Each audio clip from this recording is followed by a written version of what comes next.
y a Cindy Nicolas qui existe. En effet, le mot révéler, réveiller, je peux pas dire que je suis devenue une autre, parce que c'est moi, avec mon âme et compagnie. Mais je pense que ça a réveillé plein de choses. Mais pourquoi ça a réveillé? Parce que j'avais plus peur de la mort. Parce qu'avant, j'avais peur. Donc en fait, je vivais déjà des expériences. J'avais eu cette intuition que mon grand-père allait mourir. C'est-à-dire que ce jour-là, en plein après-midi, je ressens qu'il va mourir. Donc je file à l'hôpital parce que je le sais au fond de moi. Je dis, il va mourir. Donc je vais lui dire au revoir. Et quand je lui dis au revoir, on se regarde. Vraiment, on se tient par la main. Je le sais. Donc je lui dis au revoir. Et lui aussi. Et il me dit à bientôt. On se regardait. Et ouais, c'était vraiment l'adieu dans les yeux, quoi. Je suis sortie, j'ai pleuré. Et j'ai appelé maman et je lui ai dit qu'il allait mourir. Et il est mort dans la nuit qui a suivi, quoi.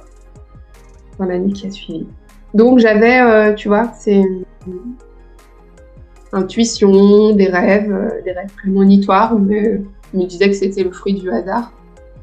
Et après l'expérience, ça s'est amplifié en fait. Ça s'est amplifié, c'est ce qu'on raconte aussi dans le livre qu'on a coécrit.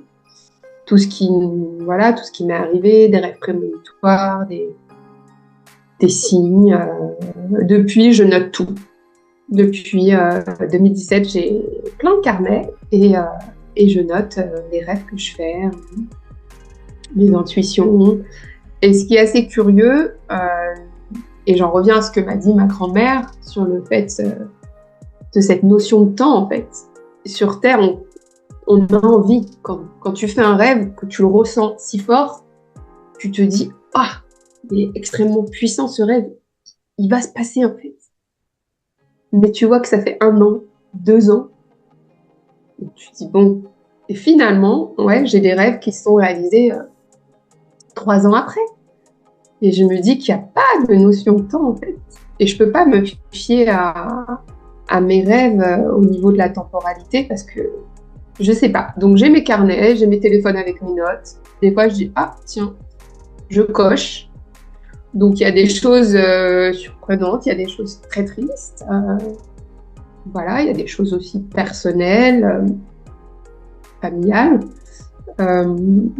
Mais pour moi, oui, il y a vraiment des phénomènes qui se passent, qui sont extraordinaires en fait.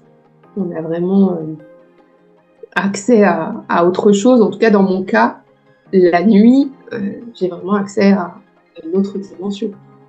Ou quand je médite. Je peux pas te dire que là, je vais capter quelque chose, non, c'est faux. Il faut que je passe par la phase sommeil